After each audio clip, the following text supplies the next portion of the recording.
हाँ तो साथियों, आज मैं इस कश्मीर की धरती से श्रीनगर से आगे जो बारामूला के आसपास के जो क्षेत्र हैं, इनमें जो सेबों के जो बागान हैं, वहाँ से मैं आपको लाइव हमारे जो इन बागानों के जो मालिक हैं श्री सज्जाद अहमद सर, इनके साथ में मैं आपको इस जो सेब की फसल है, सेब की खेती है, वो कैसे तैयार होती है उसके बारे में चर्चा के लिए मैं भाई से पूछना चाहूँगा सज्जाद सर से। सज्जाद सर, ये जो सेबों की फसल है वो किस तरीके से तैयार की जाती है, इसके बारे में थोड़ा बताएंगे। जी सर, सबसे पहले ये पेड़ जो है जिनको हम दरख्त भी बोलते हैं, तो ये सबसे पहले ज़मीन में लगाने पड़ते हैं। उसके बाद लगभग 20 साल के आसपास इन पेड़ों को ग्रो होने में लगते हैं। तो 20 साल के आसपास 20 साल के बाद ये सेब देना शुरू करते हैं।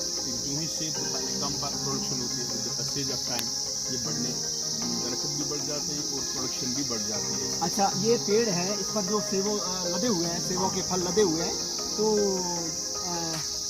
ये पेड़ इसकी कितनी आयु होगी, कितने साल पहले ये लगाया होगा ये इस पर? लगभग मुझे खुद भी नहीं पता है, मेरी एज जो है 30+ है, मगर मुझे खुद भी नहीं पता। मुझे लग रहा है कि 50 साल पहले ये लगे। 50 साल पहले एक पेड़? हाँ, हर सभी पेड़ जो यहाँ इसमें लगाए हैं ये 50 साल पहले ही लगे हैं। अच्छा, एक बार इस पेड़ को लगाने के बाद ये कितने वर्षों तक ये फसल देता रहता है? जिस हिसाब से आप इसकी मेहनत कर लोगे, तो हमारे जो इस बाग में जो पेड़ हैं मोस्टली 50 साल के से प्लस ही हैं। तो मेरे दादा मुझे बोलते थे कि ये सबसे पहले यहाँ 2 ही बाग बने थे, उसमें हमारा बाग भी एक बाग है। तो 50 साल हो गए हैं, ज़्यादा ही तो कम नहीं हुए हैं। तो अब कहीं जगहों पे नए भी जो आप देख रहे हैं, क्योंकि वो पीछे वाले जो पहले लगे थे वो सूख गए थे, तो अब उनकी जगह हमने रिप्लेस कर दी है। हालांकि आजकल जो हाई डेंसिटी जो कंसेप्ट आया, हाई डेंसिटी मॉडल एप्पल जो आया, वो 2 साल के बाद ही या 3 साल के अंदर ही आपको फ्रूट देना शुरू कर देते हैं, मगर उनका लाइफ स्पैन कम है, 10 साल के अंदर ही वो खत्म हो जाते हैं। वो भी अच्छी एक टेक्निक है जो हाई डेंसिटी बाग आजकल लोग बना रहे हैं, वो भी बढ़िया टेक्निक है, उससे भी बढ़िया फ्रूट मिलता है। मगर वो पेड़ जो है उसकी प्रोडक्शन कम होती है, मगर हाई क्वालिटी होती है। अच्छा, इन सेबों की अलग अलग क्वालिटीज, अलग अलग किस्में होती हैं, वेराइटीज होती हैं? हाँ, है ना। इन वेराइटीज के हिसाब से इनका दाम होता है? वेराइटी के हिसाब से दाम होता है। सबसे बढ़िया वेराइटी इस वक्त जो है ये है डिलीशियस। हाँ, तो दूसरा है अमेरिकन वेराइटी, वो इसीलिए उसका नाम ही अमेरिकन पड़ा है। तो ये डिलीशियस भी एक मज़ेदार वैरायटी है। अगर हम अमेरिकन की बात करें, वो भी मज़ेदार वैरायटी है। अच्छा, इस सेबों की जो फसल है, इसको जो उतारने का जो मंथ होता है वो कौन सा? ये अक्टूबर, नवंबर? जनरली यही सितंबर और अक्टूबर में ही हार्वेस्टिंग इनकी शुरू की जाती है। अच्छा, साल में एक बार ही इसकी फसल तैयार होती है? एक बार ही फसल तैयार होती है और सितंबर अक्टूबर में ही हार्वेस्टिंग। ओके। अच्छा, इसके लिए जो साल भर जो मेहनत की जाती है, क्या क्या इसमें लागत, कैसे फर्टिलाइजर्स का यूज़ किया जाता है? जी सर, इसमें सर बड़ी मेहनत लगती है। ऐसा ना कि जिस तरह वहाँ के लोग सोचते हैं कि शायद बस पैसे की गाड़ी आ गई कश्मीर में, को इसमें मेहनत भी बहुत ज़्यादा लगती है, तो तभी जाके पैसे भी आ जाते हैं। इसमें साल भर आपके मजदूर काम करते रहते हैं। सबसे पहले मार्च अप्रैल में आपको उसको साइड से खोदना पड़ता है, जिसको हम गुड़ाई बोलते हैं। उसके बाद उसमें फर्टिलाइज़र वगैरह डालनी पड़ती है। फिर जून जुलाई में फिर से देखना पड़ता है। तो कई साल में 2 बार भी फर्टिलाइजर्स वगैरह देनी पड़ती है। स्प्रे, इसको जो दवाई स्प्रे करनी पड़ती है, 12-13 केमिकल, हाँ 12-13 मिनिमम 10 और 12-13 भी चले जाते हैं स्प्रे जिसमें करनी, और कॉस्टली बड़ी अच्छा, इसमें इरिगेशन की डिपेंडेंसी है या फिर जो रेन वाटर होता है उसी से? नेचुरल जो है रेन वाटर, इसमें हम इरिगेशन वगैरह कुछ नहीं करते हैं। अल्लाह का करम है, आज तक कभी इरिगेशन की जरूरत नहीं पड़ती है। तो ये ज़मीन ही ऐसी है कि यहाँ इरिगेशन आप न कर लो तो साल भर चलते रहते हैं। मगर टाइम टू टाइम अगर रेन वाटर हो, उससे कलर भी जल्दी आ जाता है, तो शाइन वगैरह। अच्छा, हाँ, एक सवाल मेरे जहन में है कि जैसे देश के विभिन्न भागों में ऐसी अक्सर धारणा होती है कि सेबों पर एक पॉलिश कर दी जाती है। लोग उसको देख के थोड़ा सा वो करते हैं कि इसमें केमिकल का कोई लेप कर रखा है, कोई कोट कर रखा है। तो क्या इस बात को आप बताएंगे कि कुछ ऐसा होता है या कि केवल ये रूमर है और गलत धारणा है लोगों की? जी सर, आपके सामने सब कुछ पड़ा हुआ है। आप कहाँ से इसमें केमिकल है? हाँ, इसके बाद लोगों के रूमर्स होते हैं। इसके बाद जो होते हैं, जो होलसेलर होते हैं, जो व्यापारी होते हैं, क्या वो ऐसे यहाँ से जो फसल जाती है, जो फल जाते हैं, उन पर ऐसा कोई कोट या कोई केमिकल का प्रयोग करते हैं बाद में? कुछ नहीं सर, यहाँ से जो फसल जाता है वो सब डायरेक्ट ले जाते हैं अपने अपने गोडाउन में, जहाँ पे उनको लेना होता है। अच्छा, कहीं पे इसमें कोई केमिकल वगैरह जिससे कलर फिनिश वगैरह आ जाए, ऐसा नहीं। हालांकि कहीं कहीं मत हो सकता, मैं ऐसा नहीं कह सकता, मगर मैं 99% ऐसा कह सकता हूँ कि ऐसा ये तो नहीं है। बहुत ही नेचुरल, आपके एकदम सब बहुत ही natural अच्छा colour है, मतलब सब कुछ। फल देखने को मिल रहे हैं। लेकिन मैंने भी देखा है आंखों से कि कुछ सेवों पर ऐसा एकदम शाइनी जो होता है ना कोट, ऐसा लगता है कि इस पर हो सकता है कुछ, ऐसा डाउट सा होता है। लेकिन मैं यहाँ पर देख पा रहा हूँ बहुत ही सुंदर, बहुत ही अच्छे उनका जो है ना सरफेस इसका जो है वो बहुत अच्छा है और नेचुरल दिख रहा है एकदम। सर आजकल जो हाई डेंसिटी कंसेप्ट है, हाई डेंसिटी एप्पल्स जो आए हैं उनका कलर 100% कलर होता है। ऐसा बिल्कुल आपको लगेगा कि उन पे शाइन है, मगर शाइन उन पे होती नहीं है, वो नेचुरल शाइन होती है। ऐसा कुछ नहीं होता उन पे केमिकल्स वगैरह, बिल्कुल आपको कंप्लीट रेड दिखेगा वो।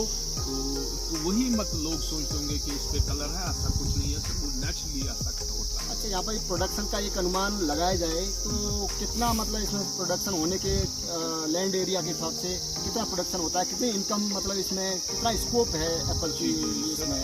सर इसमें ये बात है कि प्रोडक्शन जो है ये दरख्त पे डिपेंड करती है। सपोज दरख्त की अगर मैं बात कर लूँ, मुझे लग रहा है कि 12-13 पेटी के अराउंड है इसमें।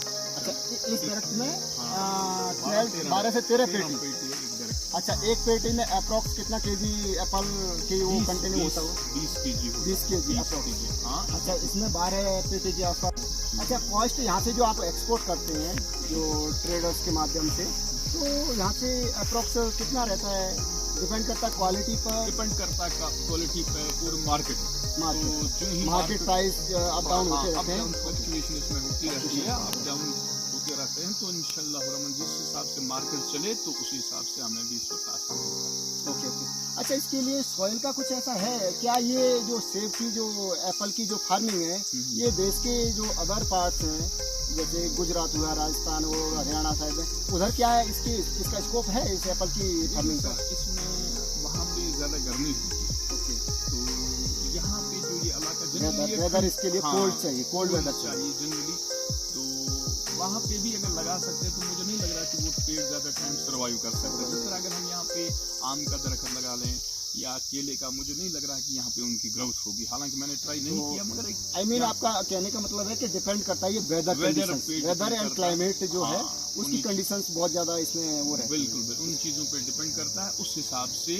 तो तभी देख लो आप, यहाँ पे लोग केला जो है, संतरा जो है, आम जो, इन चीज़ों की ग्रोथ यहाँ पे नहीं होती।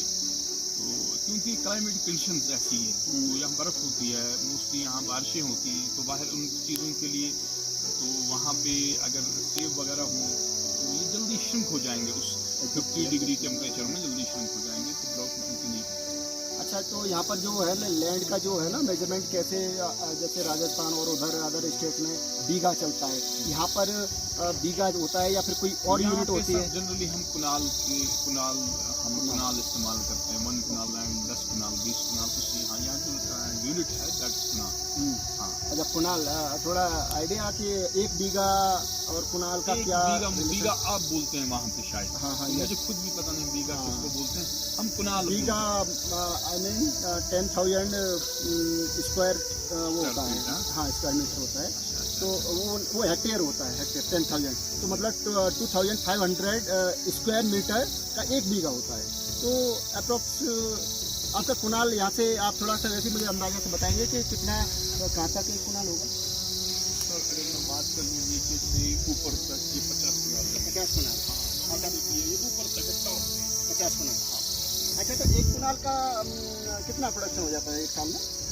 1 कुनाल का बोला अगर फ्रूट लगेगा ना, 1 कुनाल में आप सकते हैं रुको 100 पेटी 150 पेटी भी आ सकती है। 150 मतलब रुपीज में वो अगर वो कर रहे हैं कि कितना इनकम एक कुनाल? इनकम इसमें ठीक ठाक जनरेट होता है, मेहनत की जरूरत होती है, इंसान मेहनत कर ले तो ठीक है। मेहनत कॉस्ट भी है, हाँ कॉस्ट भी, इसमें मेहनत भी है, पैसा भी आ जाए, बस सिर्फ मार्केट रेट ठीक रहनी चाहिए तो पैसा इसमें मूल्य है। मुझे भी सर आपसे यहाँ पर बात करके बड़ा अच्छा लगा। आप हमारे यहाँ आए हैं तो हमारे लिए खुशी कि कश्मीर के बागानों में ये बहुत ही अच्छे सेबों के बागान देखने को मिल रहे हैं, दरख्त देखने को मिल रहे हैं। उन पर किस तरीके से जो सेबों के दरख्त हैं वो सेबों से, अच्छी क्वालिटी के सेबों से किस तरीके से लदे हुए हैं, मैं हमारे दर्शकों को इधर दिखाना चाहूँगा कि देखिए जो सेबों के दरख्त हैं किस तरीके से फलों से लदे हुए हैं। आप देख पा रहे हैं दूर दूर तक। ये देखिए, ये वृक्ष है, ये दरख्त है सेब का, इसमें पत्तियाँ नहीं है लेकिन सेबों के फल इस तरीके से लदे हुए हैं कि अंदाजा नहीं लगा सकता कि कितने इसमें क्विंटल सेब होंगे। और इधर देखिए इस दरख्त पर बहुत ही गुलाबी एकदम सुरख बहुत ही अच्छे क्वालिटी के सेब इस दरख्त पर लगे हुए हैं, इस दरख्त पर लगे हुए हैं। तो आप देख सकते हैं दूर दूर तक सेबों के पेड़ दरख्त और चारों तरफ सेब ही सेब। इस सेबों की दुनिया से मैं राम नरेश मीना आपको लाइव तस्वीरें दिखा रहा हूँ। मैं बस और भी आगे जो भी यहाँ पर देखने को मिलेगा वो मैं नज़ारा आपको दिखाते रहूँगा। बहुत बहुत धन्यवाद।